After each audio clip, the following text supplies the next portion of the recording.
E aí, meu amigo e minha amiga, seja muito bem-vindo a mais um vídeo aqui no canal, um belo corte. Hoje trago um corte sensacional aí pra você, mas antes de continuar com o vídeo, já te peço aí que se inscreva no canal se ainda não é inscrito, deixe seu like abaixo desse vídeo para me motivar a trazer mais vídeo aqui pro canal e ativa o sininho de notificações aí para não perder nenhuma novidade que estarei trazendo aqui pro canal. Então vamos aí para o corte. Enfim, o que acontece é que em 94, em 93, aliás, em 94 morre o Senna, em 95 o Você SBT... estava onde na morte do Senna? Você estava no... Em Imola. Você estava lá? Tava. Eu anunciei a morte dele, né? Como que foi? Porque eu estava em casa, eu lembro, era um domingo e tal. Inclusive a frase que eu usei, as pessoas lembram até hoje, uma notícia que a gente jamais gostaria de dar, morreu Ayrton Senna da Silva. É porque quando acontece um acidente, ninguém sabe direito o que aconteceu. Onde você estava? Para você chega como a notícia?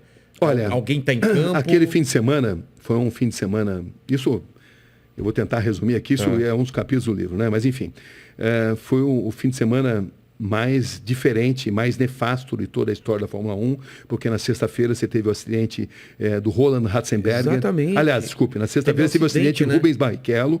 Ah, esse eu não sabia. Na sexta-feira você teve o acidente do Rubens Barrichello, um acidente extremamente grave. O Rubinho quase morreu, o Senna foi um dos primeiros a chegar no local do acidente, socorreu, ajudou a socorrer, foi no hospital visitar o Rubinho. No sábado morreu Roland Ratzenberger. Exatamente. Entendeu? E o próprio Senna me contou que ele não tinha morrido na pista. Que ele não tinha morrido no hospital, mas sim na pista, que ele morreu na pista. Aquilo abalou ele e tinha sido contado uma mentira, porque pela lei italiana, quando acontece o que eles chamam de sinistro, o evento tem que ser automaticamente suspenso. Então a corrida que vitimou Ayrton Senna não poderia ter sido realizada, porque o evento deveria ter sido suspenso. Se seguisse e a o lei... Senna me contou isso. Se seguisse a lei, ele não teria morrido. O Senna me contou, olha, Sabrina, eu vou te contar, você não pode falar, eu respeitei isso. O Ratzenberger morreu na pista, não morreu no hospital, mas está sendo divulgado que morreu no hospital para possibilitar a realização do evento. O Senna não queria correr, estava muito abalado, porque ele se sentia sob pressão, pela falta de segurança dos carros da Fórmula 1 naquela época, pelo fato de ele ter lutado muito para ir para o Williams, e quando ele chega no Williams ele encontra um carro totalmente desequilibrado, e era difícil explicar para o público que o carro que no ano anterior tinha suspensão ativa e que nadava de braçada em relação aos concorrentes, era um carro pior que o do Schumacher, cuja Benetton estava burlando o regulamento. Estava burlando, usava artifícios tecnológicos não permitidos pelo regulamento. E era difícil para ele poder explicar tudo isso. Então ele estava profundamente assim abalado, foi obrigado a fazer mudanças no carro, improvisadas, porque ele não se sentia bem no cockpit, ele não estava confortável, por uma reunião de fatores, e o fato é que o Senna quase desistiu de correr naquele fim de semana por todos esses elementos, né? Então ele chega a falar com outros pilotos, faz alguma reunião? Chega a falar, eles chegam a se reunir, mas aí por uma questão contratual decidem correr. Decidem que tinham que correr. Então você tem aquela célebre imagem dele que está totalmente contrariado. E contrariado também porque ele tinha um carro inferior ao do rival. No braço ele conseguia as pole positions. Ele não tinha marcado um único ponto. Era a terceira corrida da temporada. Nas duas anteriores ele não tinha feito um único ponto. Ele tinha sido no Brasil, em Aida, no Japão. Ele tinha sido pole position, mas tinha quebrado. Entendeu? Tinha tido um acidente e tinha parado, né? Não tinha marcado o ponto. E ele estava se sentindo sob pressão.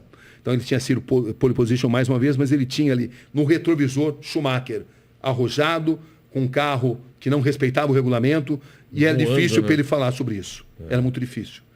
Então, tem uma série de detalhes, eu não vou contar tudo, porque senão a gente não fala de outro assunto, né? Mas são muitos fatos, né? A célebre reunião sobre pneus que estavam fora do regulamento também, e que a Goodyear reúne o Frank Williams e o Senna. Eu conto também o que aconteceu.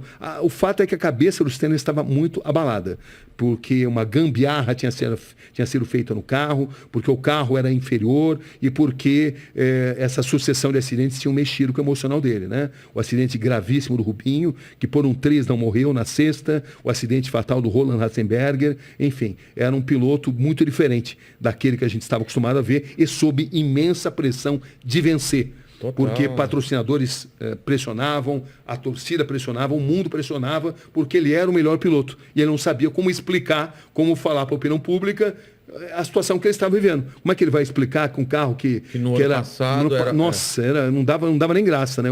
O Mansell ganhava e quase que podia parar o carro para tomar um cafezinho, né? Entendeu? Com a suspensão ativa. Pareciam duas fórmulas diferentes, né? A fórmula da Williams, com a suspensão ativa, que depois tinha sido proibida, né? Foi proibida. Quando foi proibido, o regulamento mudou.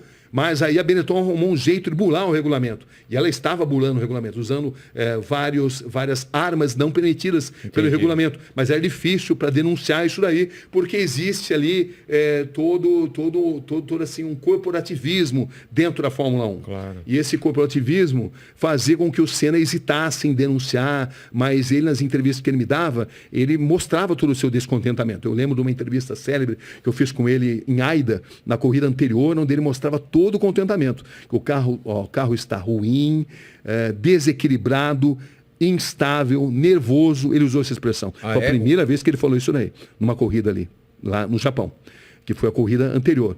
Então, era todo esse contexto que existia ali, né? E quando acontece o acidente, parece que não tem imagens do acidente mesmo. Então, esse é um outro... Eu fui o primeiro cara a praticamente desvendar essa imagem, que a Foca dizia que não tinha essas imagens, mas aí eu consegui uma série de depoimentos de pessoas que diziam que tinham visto. Eu peguei o Bernie Eccleston, que era o presidente da Foca, o todo-poderoso da Foca, e eu o confrontei com esses depoimentos. Olha, existe essa imagem. Falei, tá certo, é verdade. Eu vou te mandar. Ele mandou essa imagem. Só que a imagem, 1 segundo antes do choque do muro, ela desaparece. Eles deram a explicação de que o diretor de imagens havia cortado para uma outra imagem e que nem todas as câmeras tinham videotape. Muita gente não acredita nisso, o establishment estranho, né? Não acredita, da mesma forma que muitos pilotos afirmam textualmente que o Senna morreu na pista. O Nicola Larini, por exemplo, agora quando fez 20 anos da morte, me deu uma entrevista histórica, muito importante também, onde ele afirma textualmente que, por tudo que ele sabe, o Senna morreu na pista e que isso não pôde ter sido divulgado exatamente por as razões que eu mencionei aí, né? E que a corrida teria que ter sido paralisada e também havia um protecionismo ali para o Williams. A Williams não teve culpa da morte do Senna. O Senna sabia dos riscos que ele corria, mas digamos que haveria um risco maior se esses fatos aparecessem, né? Então, o establishment da Fórmula 1 se protege, um protege a do outro para evitar que determinados fatos apareçam. E eu, nessa fase, eu trabalhei muito nas investigações. Essa imagem eu fui o primeiro a mostrar, como fui o primeiro a mostrar a imagem do capacete do Senna, que ninguém mostrava também. Enfim, essa... Um parafuso... O braço da suspensão. O braço da suspensão, né? O braço da suspensão que se rompeu, exatamente porque o carro estava instável, o braço da suspensão se rompe e ele vai direto contra o muro da Tamburello, né? Uma cena muito estranha. Era uma curva de alta velocidade, onde ele bateu numa altíssima velocidade, mas o Senna não tinha um ferimento no corpo, ele só tinha no cérebro, entendeu? Porque o braço da suspensão, quando se rompe, ele se transforma numa lança que entra e sai do capacete, num diâmetro muito pequeno, um tamanho muito reduzido, e que o Senna teve má sorte. De outra forma, ele teria saído andando dali, entendeu? Porque ele não tinha outros ferimentos no corpo. Não foi um impacto... O que se acredita é que o fato do braço da suspensão ter se rompido, ele se transformou numa lança que entra e sai do capacete, num pequeno orifício, muito pequeno, eu vi ali. E essa imagem do capacete, que também não era revelada, que eu fiquei, como eu te falei, muito tempo ali investigando isso, mostrando isso. Quem tiver interesse em ter mais detalhes sobre isso, está tudo nesse livro aí. Tem muita coisa que jamais poderá ser divulgada, né? Como também tem a história do cara que filmou lá o corpo do Ayrton Senna no Instituto Médico Legal e tentou vender e foi repudiado. Claro. Você não pode mostrar uma imagem dessa. O que vai se ganhar com isso? Nada. Não. Então, né? Mas enfim, mas tem todo tipo de história. E o que eu digo para vocês até hoje é que todos os momentos que eu falo de Ayrton Senna, eu rendo as minhas homenagens, porque eu aprendi muito com ele. Como ser humano, como profissional, um cara comprometido totalmente com o perfeccionismo, com a determinação, e ao mesmo tempo, quando não estava tomado pelo modo perfeição, um cara muito engraçado. Ah, é? Muito engraçado. Tirador de sarro, inclusive no documentário que eu cheguei a fazer, um dia você pode ver até, nossa, me sacaneava direto, nossa, o tempo todo. Até aqui tem uma... O Sérgio Malandro veio aqui, que falava de umas coisas na época que ele estava com a Xuxa. Ele era muito tirador de sarro. Ele era tirador de sarro. Mas ele era gente boa, gostavam dele. Só que era um cara muito competitivo e se prejudicava, deixava de viver uma parte da vida dele, porque ele era comprometido, o último cara a tirar o pé do acelerador nas curvas. Um cara extremamente talentoso. Nunca o Senna não é o piloto que venceu mais o maior número de grandes prêmios. Esse número foi superado pelo Schumacher.